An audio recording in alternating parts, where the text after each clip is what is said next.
네, 여러분 한 주간 잘 지내셨죠? 네, 제가 원래 중고등부 예배 때 항상 하던 게 있었어요. 근데 안 해가지고 좀 어색한데 뭐냐면 가슴에 손을 한번 얹어 보시겠어요? 가슴에 손 얹고 저를 따라해 보세요. 하나님은 사랑이십니다. 하나님이 내 인생의 주인이십니다. 이 시간 주님의 음성 듣기 원합니다. 주님의 말씀을 깨닫게 하옵소서. 내가 순종하겠습니다. 네, 아멘이십니까? 네, 오늘 순종하기 위해서 이 자리에 나온 줄 믿습니다. 제가 뭐 이렇게 설교 때 할 얘기를 제가 깜짝 놀랐어요. 지금 혜림 자매님이 기도를 해주셨는데 그 내용, 기도의 내용 안에 많은 부분이 포함되어 있어서 성령님은 한 분이시구나라는 생각을 참 많이 해보게 되었습니다. 이게 찬양을 하는데 눈물이 나오더라고요. 찬양을 하면서 이렇게 눈물이 나오고 내가 이 자리에 앉아 있는 것 자체, 하나님을 예배할 수 있는 것 자체가 얼마나 기쁜 일이고 감사한 일인가 생각을 해보게 되었습니다.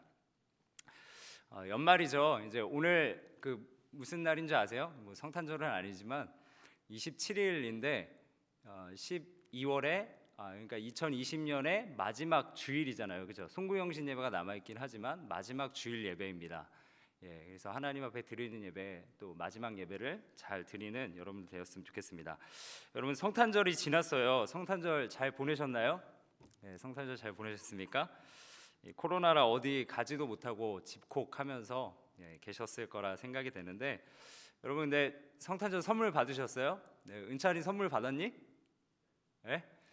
선물 받으셨나요? 남친, 여친? 보통 이렇게 성탄절 되면 남친이나 여친들한테 선물을 받기도 하고 또 남친, 여친을 또 이렇게 사귀려고도 많이 하고 또 어떤 사람 보니까 이렇게 크리스마스에 첫 키스를 해야 되겠다 막 이런 로망을 가진 사람들도 있는데 저는 선물을 받았을까요? 못 받았을까요?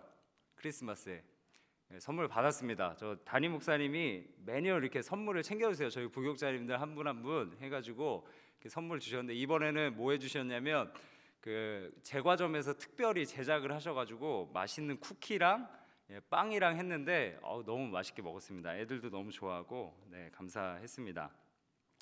그럼에도 기쁜 것만 있는 거 아니죠. 성탄절만 되면 제 마음 가운데 딱 부담이 되는 게 있어요. 뭔지 아세요?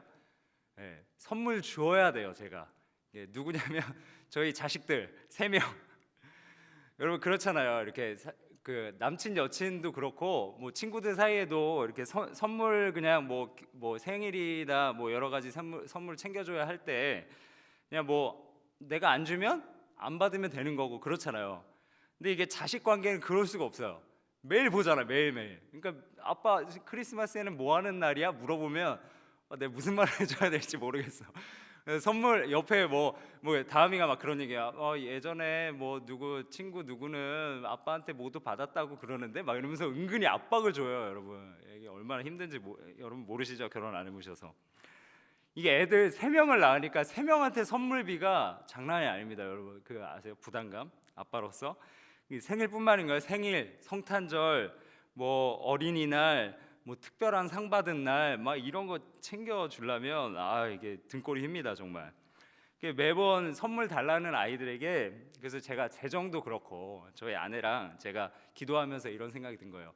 아무래도 아이들의 동심은 파괴될지 모르겠지만 이참에 성탄의 참 의미에 대해서 가르쳐서 성탄 선물비를 절약합시다 우리. 이렇게 아내한테 제가 말씀을 드렸어요.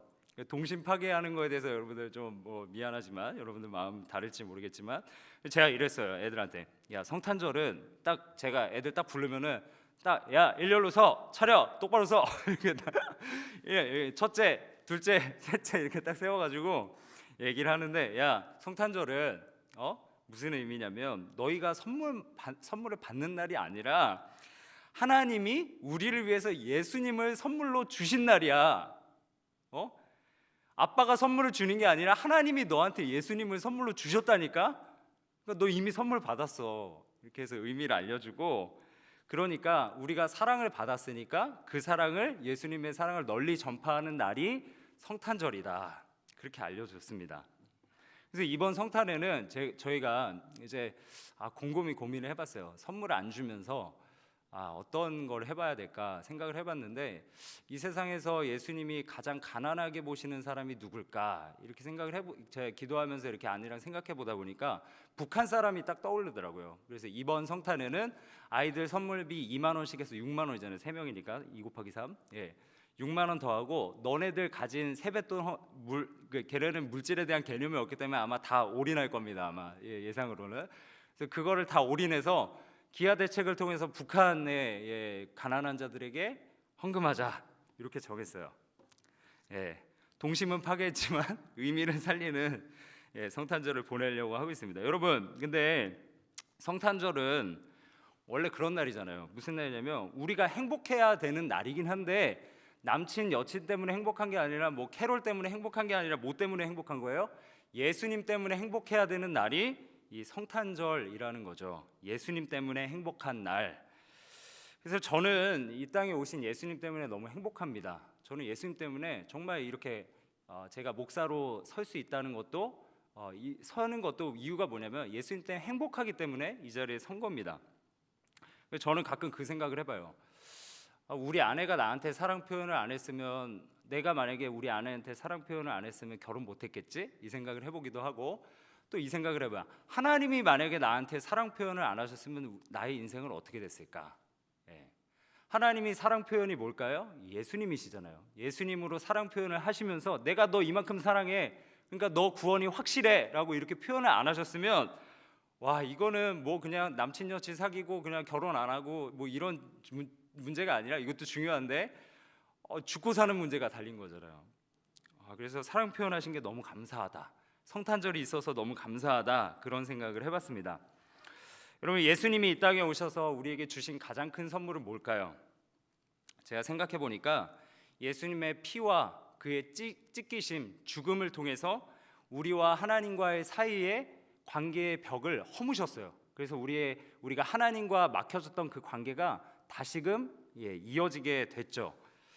그리고 예수님께서 부활하심으로 우리는 다시 살아난 것에 대해서 확신할 수 없는데, 예수님이 살아나신 걸 보면서 나 살아났구나, 내 영이 살아났구나. 비록 내 육신은 죽을지 모르지만, 사고가 나고 늙어서 죽을지 모르지만, 내 영혼은 완전히 살아서 지금 예수님과 온전한 결합을 이루었구나. 내 영혼은 살았어. 그리고 주님이 이 땅 가운데 다시 오실 때 나는 완벽하게, 육신도 완벽하게 재생되고 내 영혼과 온전한 몸을 이뤄서 하나님과 영원한 나라를 이루며 살겠구나라는 그런 것을 느끼게 됩니다. 이게 가장 큰 예수님이 우리에게 주신 선물입니다. 그것뿐인가요? 아까 해림자매가 얘기하셨는데, 이 땅에 충만한 것 뭐죠? 이 교회죠. 그리스도의 충만함, 예수 그리스도가 영이 충만한 이 교회를 주셔서 믿음의 공동체를 이뤄서 천국을 이루면서 살아갈 수 있는 것. 이 땅에서 천국을 약간은 맛봐야 그래도 저 하늘나라 천국을 내가 소망할 수 있는데, 천국을 맛볼 수 있는 이 교회를 허락하신 것, 얼마나 큰 선물인가. 그냥 예수님이 단순한 그런 의미가 아닙니다. 이게 복음적으로 얘기하면 엄청나게 얘기할 수 있어요. 저는 1시간 동안 얘기할 수 있습니다. 이만큼 풍성한 이 선물을 우리에게 주셨는데, 우리는 이 선물을 받은 자로서 우리가 할 게 있어요. 뭐냐면, 선물 받았으면 확실히 믿고, 선물을 받았으니까 믿는 거죠. 하나님 나에게 주셨다 믿고 구원을 확신하는 겁니다. 나 구원 받았구나. 예수님을 보니까 나 확신해. 이제 나 구원받은 게 확실하구나. 이거를 갖는 게 너무나 중요하다는 거죠.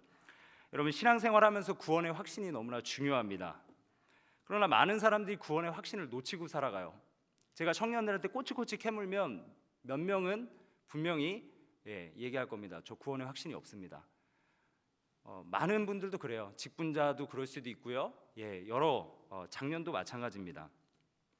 신앙생활하면서 이 구원의 확신이 중요하다는 거예요. 여러분, 어떤 사람이 열차를 타고 먼 곳에 갔습니다.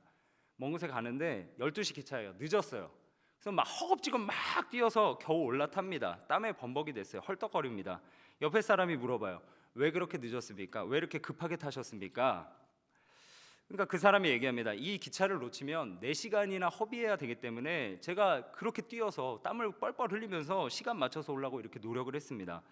여러분, 이 이야기를 들으면서 저 무슨 생각을 하냐면, 현세의 이익을 위해서 우리가 많은 걸 투자한다는 거예요. 내 시간 손해 안 보려고. 여러분들 그렇잖아요. 전기세 아끼려고 집에서 자취하는 분들, 물세 아끼려고, 가스비 아끼려고 얼마나 노력해요. 차비 아끼려고 걸어 다니고, 현세를 위해서 시간 아끼려고 얼마나 많은 투자를 합니까? 그런데 진정 투자해야 될 것, 영생에 대한 것, 구원에 관한 것, 구원의 확신에 대한 것은 등한히 하고 있다는 거예요.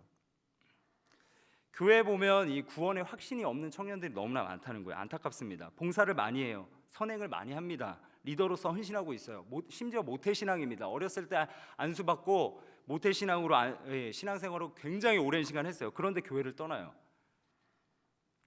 아무리 많은 헌신을 하고 교회에서 역할을 맡아도 확신이 없는 사람이 많다는 거예요. 이 시대에. 참 안타깝습니다. 잘 모르는 거죠. 예수님에 대해서 모르는 겁니다. 여러분, 직장을 잃게 되면 안타까운 현실이죠. 재물을 잃게 되는 것 안타까운 현실입니다. 건강을 잃게 되는 것, 코로나로 인해서 코로나에 감염되는 것 안타까운 현실이죠. 그러나 구원을 믿음으로 확신하지 못하고 영생을 얻지 못하고 영혼에 대한 확신을 갖지 못한다는 것, 이거야말로 정말 불행한 현실이 아니지 않을 수 없습니다. 제가 그 분당 지구촌교회, 분당에 지구촌교회라고 엄청 큰 교회가 있어요. 메가처치인데 이런 10,000명대 교회는, 몇만 명의 교회는 메가처치라 그러는데, 이동원 목사님이 계세요. 제가 존경하는 분이기도 한데, 이 이동원 목사님이 교회에 이 노세한 권사님이 한 분 계셨대요. 노세한 권사님이시니까 신앙생활 얼마나 오래 하셨겠어요? 이 권사님이, 그런데 갑자기 이동원 목사님이 자주 이제 신방하시던 분이었는데 돌아가실 때가 됐는데 구원의 확신이 없다는 소식을 들은 거예요. 누군가로부터. 이상하지 않아요? 권사님인데 왜 죽을 때 돼가지고 구원의 확신이 없어지죠? 그래가지고 이 목사님이 찾아간 거예요.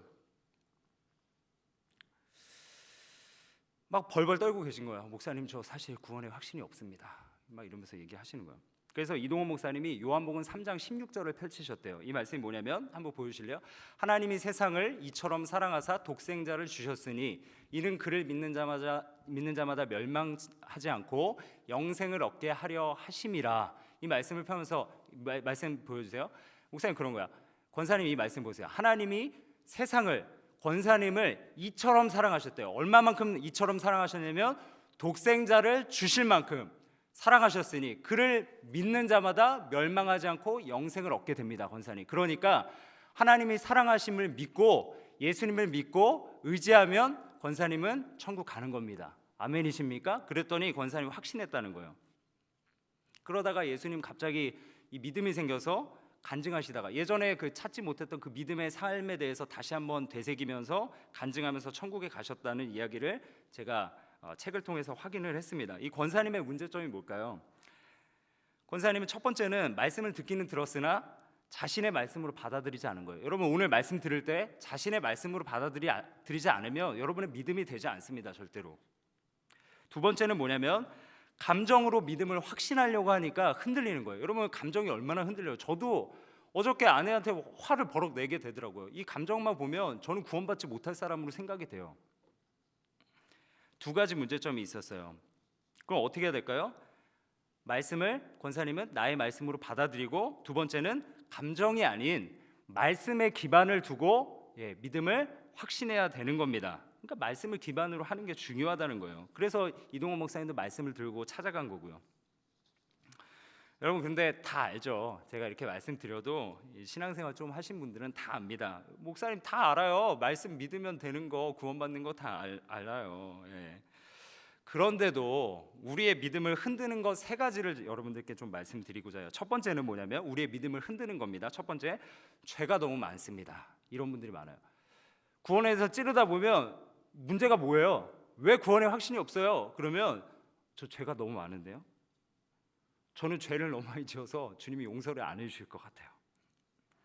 여러분, 이거는요, 문제점이 뭐냐면 십자가를 너무 작게 보는 겁니다. 여러분, 한번 생각해 보세요. 답해 보세요. 여러분, 십자가의 은혜가 큽니까? 여러분의 죄가 큽니까? 십자가의 은혜가 커요? 여러분 죄가 커요? 말은 잘하죠. 십자가의 은혜가 크다고. 근데 왜 확신하지 못하시죠? 에베소서 1장 7절 보겠습니다. 에베소서 1장 7절 우리 말씀 볼까요? 시작. 우리는 그리스도 안에서 그의 은혜로 풍성함을 따라 그의 피로 말미암아 속량 곧 죄사함을 받았느니라. 그리스도 안에서 그의 은혜의 풍성한, 그의 은혜가 너무나 풍성하다는 거예요. 그의 피로 말미암아, 그 피의 은혜로 풍성함으로 말미암아 속량, 리뎀션이죠. 리뎀션, 다시 사왔다는 거예요. 곧 죄사함을 받았느니라. 죄사함 받았다는 겁니다. 모든 죄를 덮는다는 말씀이에요. 또 이런 말을 할지 모르겠어요. 여러분들이 목사님, 제 내면을 보면 예수를 믿기는 믿었는데 죄가 다 안 없어집니다.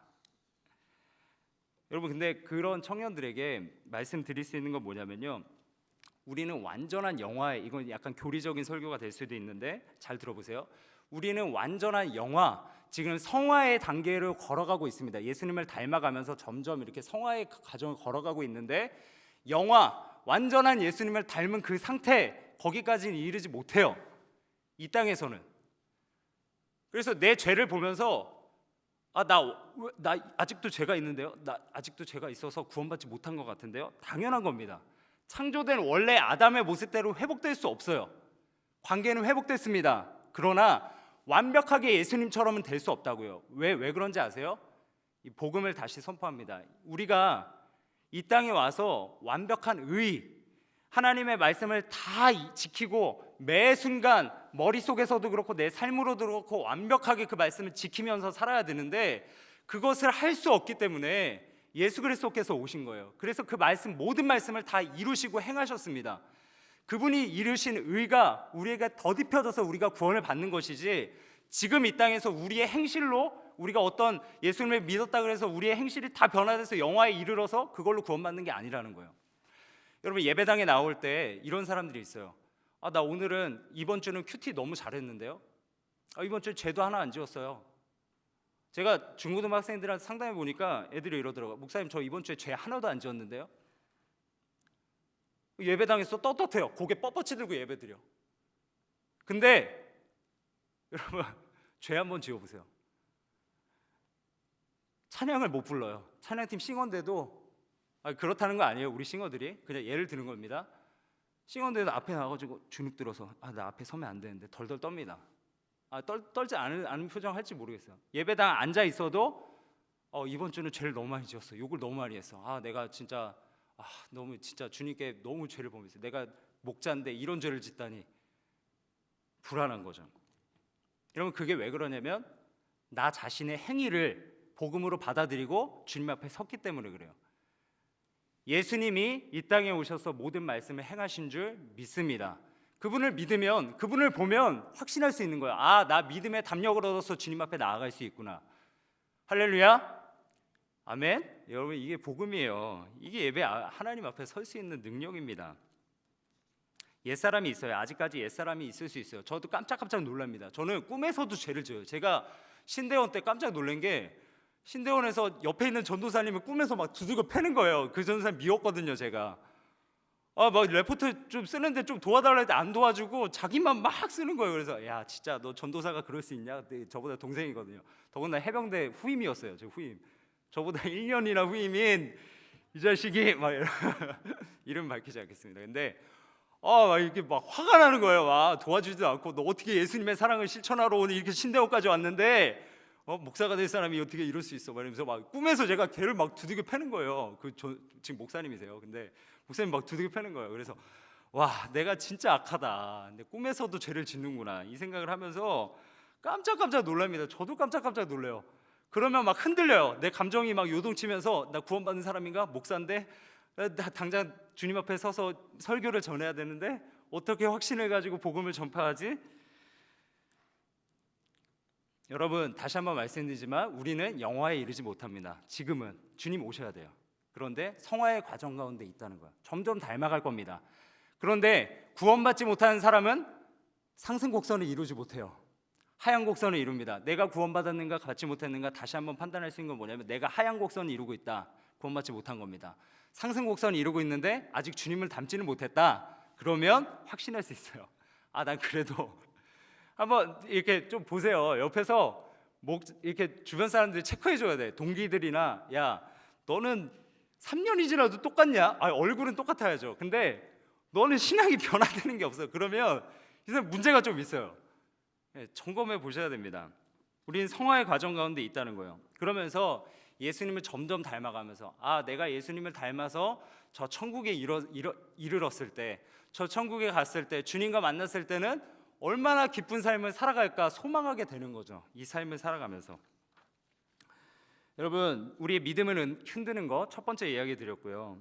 죄가 많다는 거. 두 번째는 뭐냐면요, 선행과 교회 봉사와 기도도 많이 못했다라는 것이죠.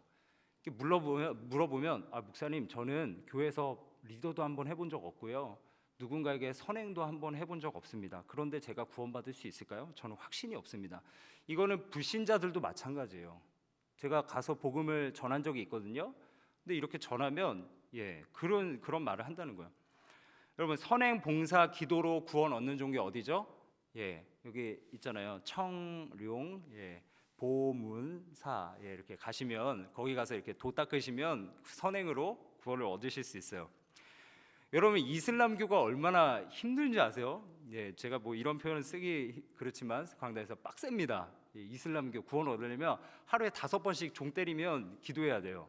무조건 그 자리에서 요 매트를 가지고 다니면서 종 치면 바로 깔고 바로 엎드려가지고 바로 메카를 향해서 알라 막 이러면서 기도를 해야 돼요. 바로. 불교는 어때요? 이 성철 스님 보니까 앉아서 눕지 않고 8년 동안 잠을 주무셨더라고요. 앉아서 잠을 8년 동안. 여러분 하실 수 있겠어요? 그러면 사리가 나온대요, 여러분. 사리로 구원받는 건 아니죠, 우리가. 갈라디아서 2장 16절 말씀 보겠습니다. 갈라디아서 2장 16절 말씀 띄워주시면 뭐라고 나와있어요? 사람이 의롭게 되는 것은, 여기 말씀에 나와 있어요, 율법의 행위로 말미암음이 발음이 안 되네요. 아니요. 오직 예수 그리스도를 믿음으로 말미암는 줄 알므로 우리도 그리스도 예수를 믿나니 이는 우리가 율법의 행위로서가 아니고 그리스도를 믿음으로써 의롭다함, 구원받는다는 거예요, 얻으려 함이라. 율법의 행위로서는 의롭다함을 얻을 육체가 없느니라. 아멘이세요? 행위로 구원받을 수 없습니다. 구원은 행위가 아니라는 거예요. 하나님의 선물입니다. 에베소서 말씀 띄워주세요. 에베소서 2장 8절. 너희는 그 은혜에 의하여 믿음으로 말미암아 구원을 받았으니 이것은 너희에게서 난 것이 아니요 뭐래요? 하나님의 선물이라는 거예요. 받으라는 거예요. 받으라는 겁니다. 예수님이 죽으셨으니, 예수님이 이 땅에 오셔서 모든 의 말씀을 다 지키시고, 너의 죄, 네가 원래 십자가에 달려서 죽고 영원한 멸망의 지옥불에 떨어져야 하는데 예수님이 죽으셨으니 그걸 선물로 받으라는 거면, 이것만 믿으면 돼요. 너무 쉬운가요? 잘 믿지 않아요. 쉽다 그러면 요즘 세상은 쉬운 거는 안 믿으려고 그러고 어려운 거는 깊이 파가지고 믿으려고 그러고. 구원 받았다면, 선물 받았다면 구원 받은 자답게 사시면 되는 겁니다. 열매가 드러나게 돼 있어요. 분명히 갈라디아서 5장에 보면 성령의 열매가 나오죠. 9가지 열매. 구원받은 사람은 열매가 분명하게 드러나게 돼 있습니다. 왜냐하면 성령을 선물로 받은 사람이기 때문에. 그럼 세 번째, 그럼에도 믿음을 흔드는 것들. 세 번째는 뭐냐면 고난이 너무 많다는 거예요. 여러분, 고난 당해보셨나요? 고난을 너무 많이 당하면요, 구원의 확신이 떨어집니다. 고난이 너무 많으면. 저희 아내는 참 고난이 많아요. 참 많이. 저희 처제도 일찍 죽었고, 또 저희 장인도 빨리 돌아가셨고, 저희 어머니도 지금 몸이 굉장히 안 좋으시거든요. 그러다 보니까 이게 너무 힘들었어요. 제가 그 모습을 지켜보면서 고난이 많으면 구원을 확신할 수가 없는 형편에 이르게 되겠구나, 그런 생각을 많이 해봤습니다. 고난이 많으면 어떤 생각이 드냐면요, 내가 죄를 많이 지어서 그런가? 하나님이 나를 안 사랑하시나? 별 생각이 다 들어요. 다른 사람은 괜찮은데 나만 유독 왜 고통스럽게 하시지? 시험이 듭니다. 마음이 힘들어요. 낙심됩니다. 그러나 우리는 낙심하지 말아야 할 줄 믿습니다. 여러분, 고난 당하고 계시나요? 코로나로 인해서 어려움 당하고 있나요? 실직하고 있나요? 고난 중에 있다면 낙심하지 마십시오.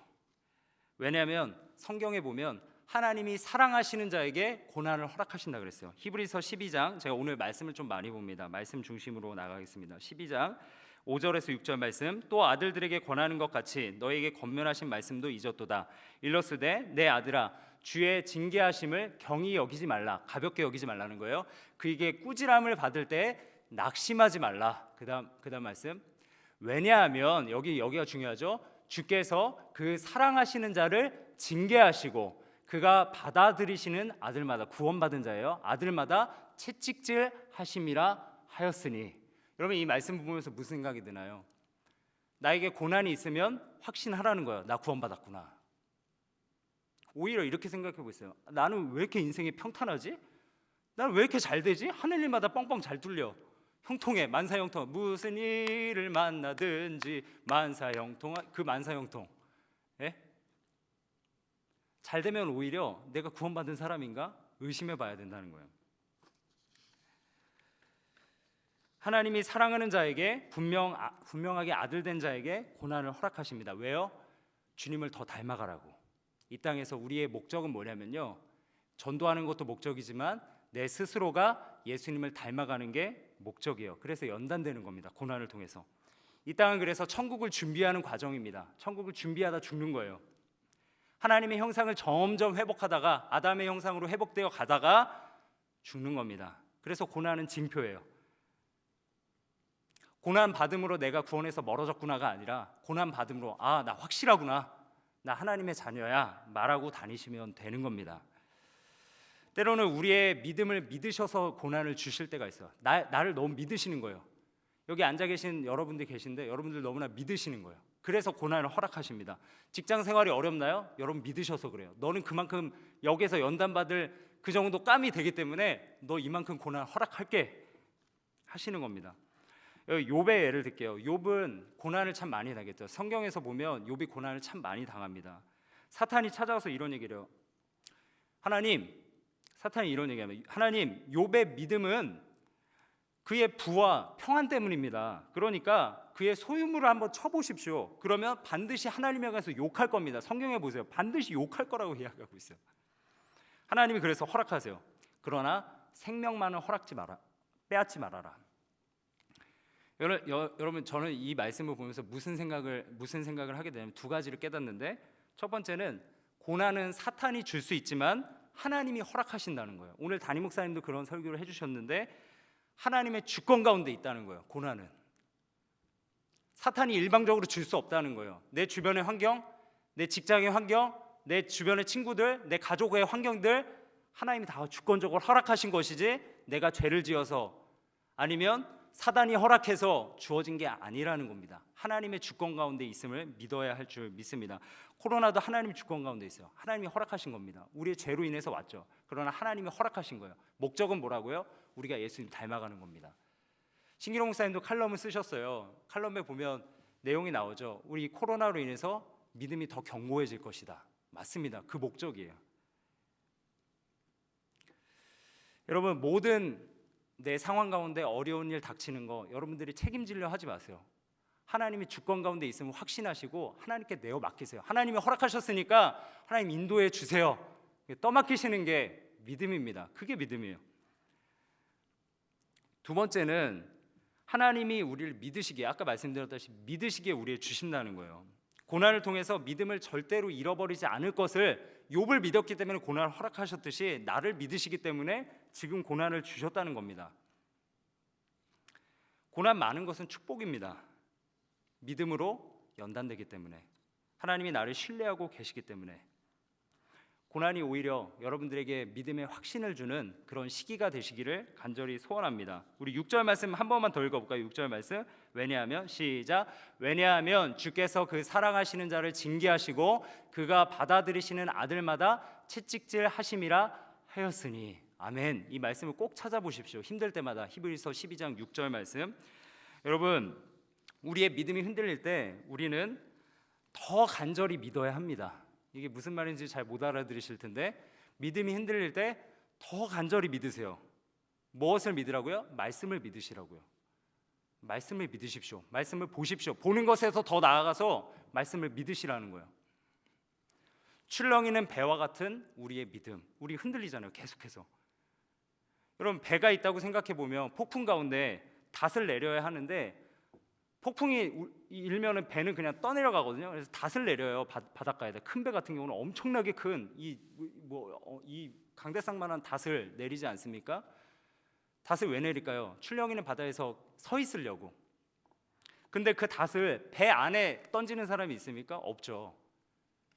어디다 던져야 돼요? 바다에 던져야 하는 겁니다. 이게 무슨 말이냐면 내 감정과 내 경험과 내 지식에 닻을 내리지 말고 하나님께 닻을 내리라는 거예요. 말씀에 견고한 그 바닥에 닻을 내리면 든든한 기반인 그 말씀이 나를 붙들어 준다는 겁니다. 세상 풍파에 흔들리지 않을 수 있다는 겁니다.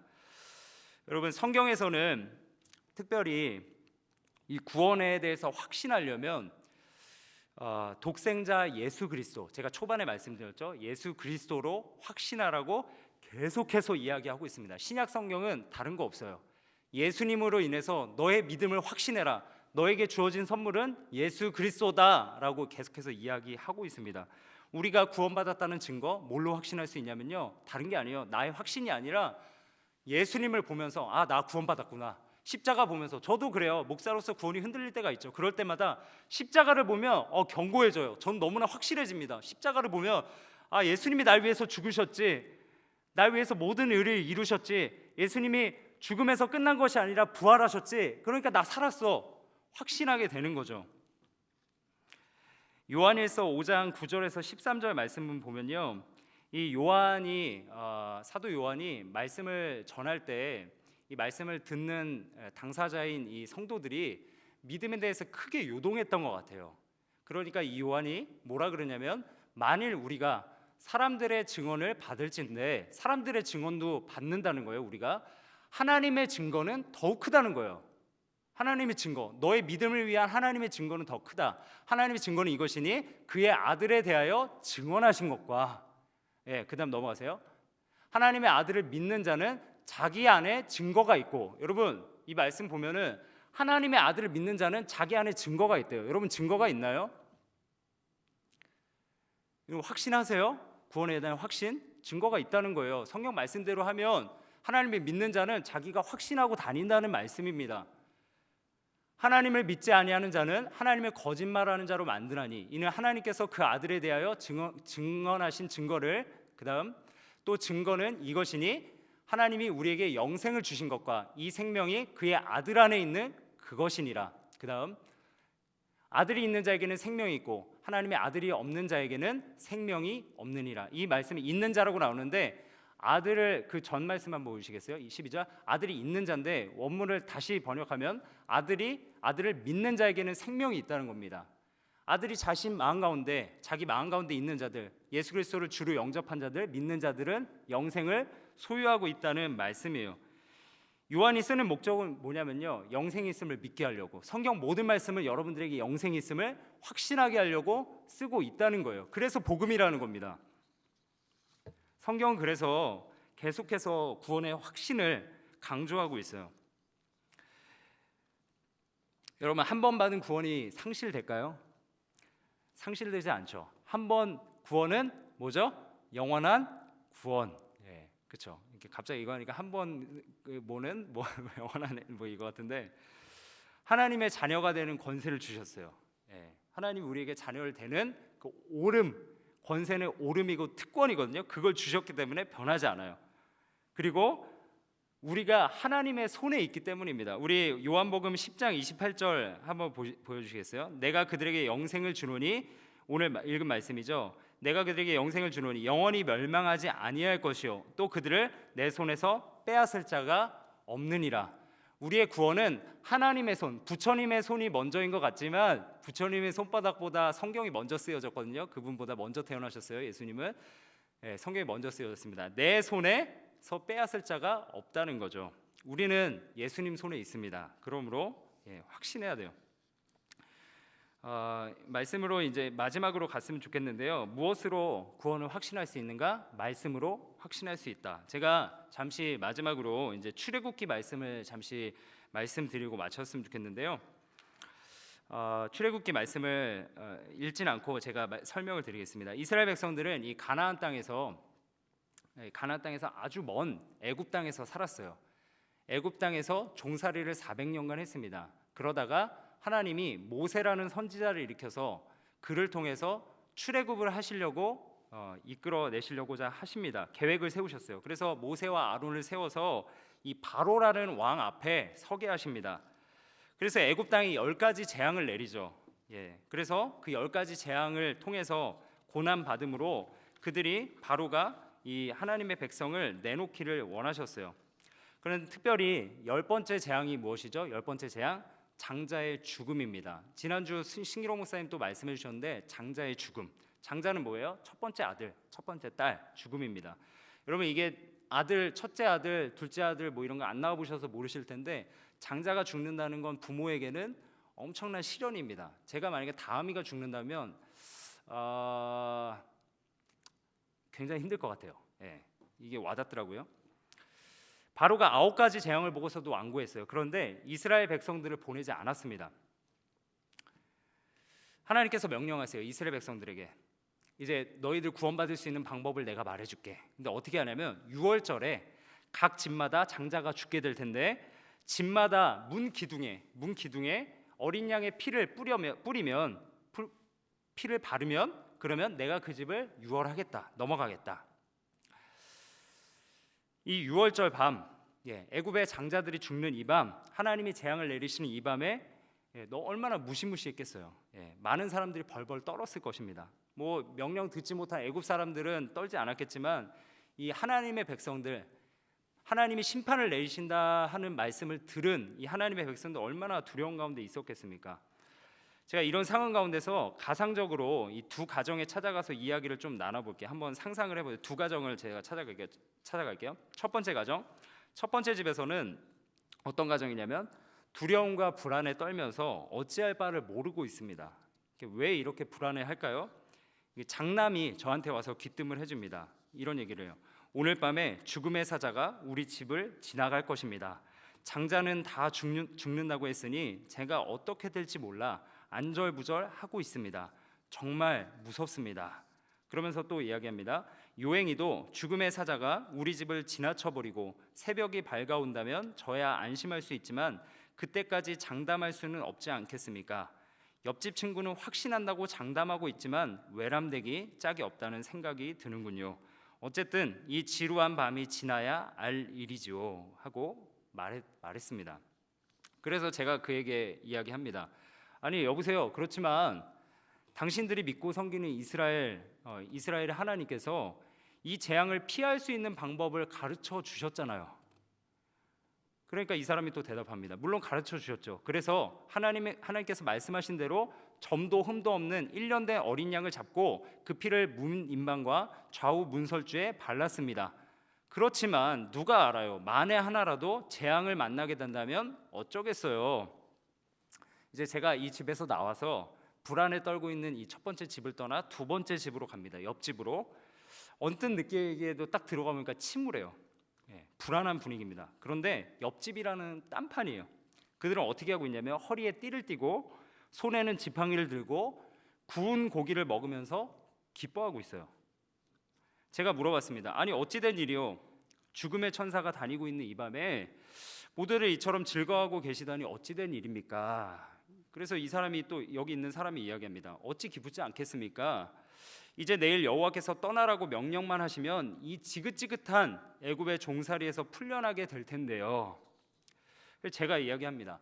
그렇지만 이 밤이 지나가기 전에 무슨 일이 일어날지 아무도 모르지 않습니까? 오늘 밤이야말로 애굽 전국을 휩쓰는 심판의 밤 아닙니까? 그 사람이 또 이야기합니다. 물론 잘 알고 있습니다. 하지만 우리 큰 아이는 아주 안전합니다. 하나님께서 하라 하신 대로 어린 양을 잡아 피를 뿌렸거든요. 그래서 제가 말합니다. 그렇지만 바로 옆집 사람 보니까 옆집 사람도 그렇게 말했는데 여전히 불안해하고 있던데요. 그 사람이 이야기합니다. 그래요? 하나님께서 우리에게 내가 그 피를 볼 때 넘어가리라고 분명히 약속하셨습니다. 하나님께서 거짓말하실 리 없잖아요. 우리는 하나님의 약속을 믿습니다. 이제 여러분에게 제가 묻습니다. 이 두 집 중에서 어느 집이 더 안전하다고 생각하십니까? 기뻐하고 있는 집, 두 번째 집, 첫 번째 집? 뭐죠? 두 집 모두 안전합니다. 안전의 기준이 뭐죠? 그들이 집안에서 어떻게 느끼고 있던 간에, 기뻐하고 있던 불안해하던 간에 그들에게 뿌려진 피를, 어린 양의 피를 하나님이 보시기 때문에 심판을 면할 수 있다는 거죠. 여러분, 예수 그리스도의 보혈을 믿으셔야 합니다. 다른 게 아니에요. 여러분의 감정이 아닙니다. 여러분의 감정이 오르락 내리락 할 때 그 감정을 붙잡지 마시고 십자가의 피, 십자가의 능력, 부활하신 주님 그분을 바라보면서 확신하는 여러분들 되셨으면 좋겠습니다. 제가 좋아하는 예와 하나만 더 들고 말씀 마쳤으면 좋겠는데요. 여러분이 만약에 상상을 해보세요. 낭떠러지에서 계속 굴러떨어지고 있다고 생각을 해보십시오. 낭떠러지에서 계속 굴러떨어지고 있는데 저 밑에 떨어지면서 굴러떨어지다가 저 밑에 보니까 아주 우람한 나무가 있는 거예요. 그 나무를 보니까 저는 확신했습니다. 저는 그 나무를 붙잡으면 나는 반드시 살 거야. 확신하고 나무를 퍽 잡았어요. 근데 어떻게 됐을까요? 나무 뿌리가 뽑혀서 죽었습니다. 근데 또 한 사람, 이 사람은 굴러 떨어지고 있었어요. 그런데 밑에 보니까 가느다란 나무 하나 있는 거예요. 요만한 나무. 근데 그냥 믿져야 본전이지, 죽기 전에 한번 잡아보자 그러고 덥석 잡았어요. 근데 어떻게 됐을까요? 살았습니다. 왜 그렇죠? 그 작은 나무지만 뿌리가 굉장히 견고한 나무였기 때문에 산 겁니다. 제가 무엇을 말씀드리고자 하냐면 여러분의 믿는 대상이 중요하지 여러분의 감정이 중요하지 않다는 겁니다. 여러분의 믿는 대상이 누구시죠? 믿음의 주요, 우리를 온전케 하시는, 우리를 위해서 구원하신 예수 그리스도. 예수 그리스도는 뿌리가 깊으신 분이기 때문에 우리가 그분을 붙잡고 의지하기만 하면 우린 영원한 구원에 대한 확신을 갖게 될 줄 믿습니다. 아멘이신가요? 여러분, 하나님의 말씀 마태복음 24장 35절에 보면 천지는 없어질지언정 내 말은 없어지지 아니하리라 분명하게 말씀하고 계십니다. 여러분, 구원의 뿌리, 연말을 맞이하면서 우리가 정말 구원의 확신 가져야 되지 않겠습니까? 내년을 맞이하면서 불안한 시대잖아요. 코로나로 내가 죽을 수도 있는 시대. 많은 사람들이 죽음에 벌벌 떨면서 죽지 않으려고 그렇게 살아가고 있는데 여러분, 무엇으로 확신 삼고 살아가야 하겠습니까? 분명한 것, 하나님의 말씀에 뿌리를 두고 예수 그리스도의 보혈의 그 뿌리를 붙잡으며 하나님 앞에 나아가는 여러분들 되시기를 간절히 축원합니다. 우리